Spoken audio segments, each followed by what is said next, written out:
আপনারা যারা nanolon95.com সম্পর্কে জানতে চাচ্ছেন, আজকের ভিডিওটা আপনাদের জন্য খুবই গুরুত্বপূর্ণ। আজকে আমি এই ওয়েবসাইটটা নিয়ে আপনাদের সাথে বিস্তারিত আলোচনা করব। আপনারা আমাকে অনেকে মেসেজ করে জানতে চেয়েছেন এই ওয়েবসাইট থেকে কি সত্যিই লোন নেওয়া যায় নাকি যায় না। সম্পূর্ণ বিষয়টি জানতে হলে অবশ্যই ভিডিওটা আপনাকে ধৈর্য ধরে শেষ পর্যন্ত দেখতে হবে। তাহলেই আপনি জানতে পারবেন আসলে কি এই ওয়েবসাইট থেকে লোন নেওয়া যাবে নাকি তারা প্রতারণা করবে। আসলে এই ওয়েবসাইট কি লোন দেয় নাকি দেয় না, তো সেটা জানার পূর্বে আমরা এখান থেকে লোনের আবেদন কিভাবে করে তো সেটা দেখব।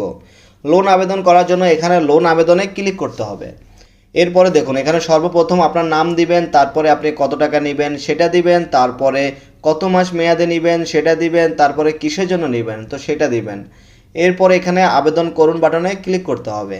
তো এরপরে দেখুন এখানে কিন্তু আপনার সম্পূর্ণ বিস্তারিত এখানে দেওয়া আছে, কোন মাসে কত টাকা কিস্তি, কত টাকা ইন্টারেস্ট কত, সব কিছু এখানে দেওয়া আছে। তো এরপরে এখানে এগিয়ে যান বাটনে ক্লিক করতে হবে। তো এরপরে এখানে আপনার এনআইডি কার্ড সাবমিট করতে হবে। আমি আমার এনআইডি কার্ড সাবমিট করে তারপরের ধাপ আপনাদেরকে দেখাচ্ছি।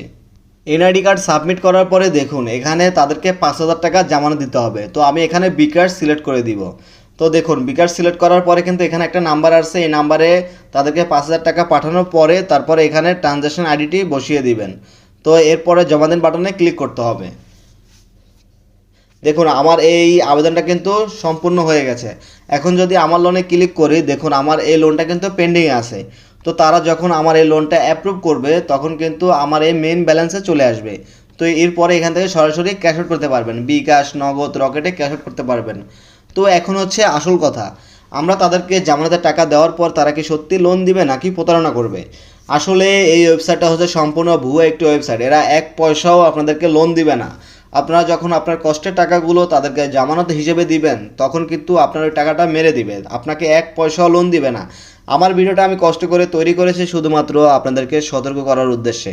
তো আমার ভিডিওটা শুধুমাত্র শিক্ষামূলক উদ্দেশ্যে তৈরি করা হয়েছে। অবশ্যই আমার ভিডিওটা দেখে আপনারা সতর্ক হয়ে যাবেন। আর এই ধরনের কোনো ওয়েবসাইট থেকে আপনারা এক পয়সাও লোন নেওয়ার চেষ্টা করবেন না, তাহলে কিন্তু প্রতারণার শিকার হবেন। এই ধরনের ভুয়া যে অনলাইনের যে ওয়েবসাইটগুলো বা অনলাইনে যে ঋণ অ্যাপসগুলো আছে সবগুলো হচ্ছে ভুয়া। তারা কিন্তু এক পয়সাও ঋণ দিবে না। দুই একটা যদি ঋণও দেয় তাদের কিন্তু সুদের হার অনেক বেশি। তো সেজন্য বলবো অবশ্যই আপনারা এগুলো এড়িয়ে চলবেন।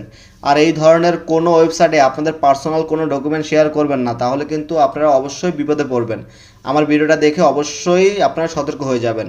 পার্সোনাল ডকুমেন্ট বলতে আপনারা আপনাদের এনআইডি কার্ডগুলো কারোর সাথে শেয়ার করবেন না বা এই ধরনের ওয়েবসাইটে সাবমিট করবেন না, তাহলে কিন্তু আপনাদের এনআইডি কার্ড নিয়ে কিন্তু তারা আপনাদের সাথে ব্ল্যাকমেল করার চেষ্টা করতে পারে। আপনাদের পার্সোনাল ডকুমেন্টগুলো নিয়ে আপনাদেরকে ব্ল্যাকমেল করার চেষ্টা করতে পারে। তারা হচ্ছে প্রতারক চক্র, তারা পারে না এমন কোনো কাজ নেই। অবশ্যই আপনারা সতর্ক থাকবেন। আর আপনাদেরকে বলবো যারা অলরেডি এই ধরনের ওয়েবসাইটে এনআইডি কার্ড সাবমিট করে ফেলেছেন তো তারা অবশ্যই সতর্ক থাকবেন, যাতে কোনো ভুয়া নাম্বার থেকে যদি কলও আসে অবশ্যই আপনারা এগুলো সতর্ক থাকবেন। আর এই ধরনের ওয়েবসাইটগুলো অবশ্যই এড়িয়ে চলবেন। আর আপনাদের যদি একান্তই ঋণের প্রয়োজন হয় তাহলে আপনাদের যে নিকটস্থ যে এনজিওগুলো আছে সেখান থেকে সরাসরি গিয়ে তাদের কাছ থেকে ক্ষুদ্র ঋণগুলো নেবেন। তো আমি মনে করি সেগুলো সব থেকে আপনাদের জন্য ভালো হবে। তো এই ধরনের ভুয়া অনলাইনের যে ঋণের ওয়েবসাইটগুলো আছে এগুলো আপনারা এড়িয়ে চলবেন। আমার ভিডিওটা যদি ভালো লাগে অবশ্যই ভিডিওতে একটি লাইক দিয়ে আমার সাথে থাকবেন। ধন্যবাদ সবাইকে। সবার জন্য রইল শুভকামনা। সবাই ভালো এবং সুস্থ থাকবেন। আল্লাহ হাফেজ।